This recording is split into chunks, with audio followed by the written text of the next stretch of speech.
ঢাকা যেন যুদ্ধের ময়দান। দিনভর সংঘর্ষ, অন্তত 50 জনের মৃত্যু। কোটা সংস্কারের দাবিতে আন্দোলনকারী শিক্ষার্থীদের সঙ্গে পুলিশ ও আওয়ামী লীগের বিভিন্ন সহযোগী সংগঠনের নেতাকর্মীদের সংঘর্ষে আজ শুক্রবার সকাল 10টা পর্যন্ত সারা দেশে 50 জনের মৃত্যুর খবর পাওয়া গেছে। বৈষম্য বিরোধী ছাত্র আন্দোলনের ডাকে সকাল থেকেই সারা দেশে কমপ্লিট শাটডাউন কর্মসূচি ছিল। এই কর্মসূচিতে দিনভর রাজধানী সহ দেশের বিভিন্ন স্থানে পুলিশ, ছাত্রলীগ ও যুবলীগের নেতাকর্মীদের সঙ্গে আন্দোলনকারীদের দফায় দফায় সংঘর্ষ ও ধাওয়া পাল্টা দেওয়ার ঘটনা ঘটে। এদিন সংঘর্ষে নিহতদের মধ্যে রাজধানী ঢাকায় 20 জন, চট্টগ্রামে 2 জন, নরসিংদীতে 2 জন, সাভারে 1 জন এবং মাদারীপুরে 1 জন।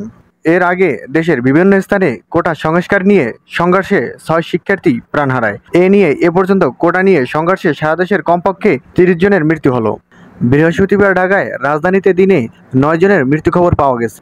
তবে সন্ধ্যায় ঢাকা মেডিকেল কলেজ হাসপাতালে আরও 4 জনের মরদেহ এসেছে। তাদের মধ্যে একজন সাংবাদিক রয়েছে। সব মিলিয়ে বৃহস্পতিবার ঢাকায় 13 জনের মৃত্যু খবর পাওয়া গেছে।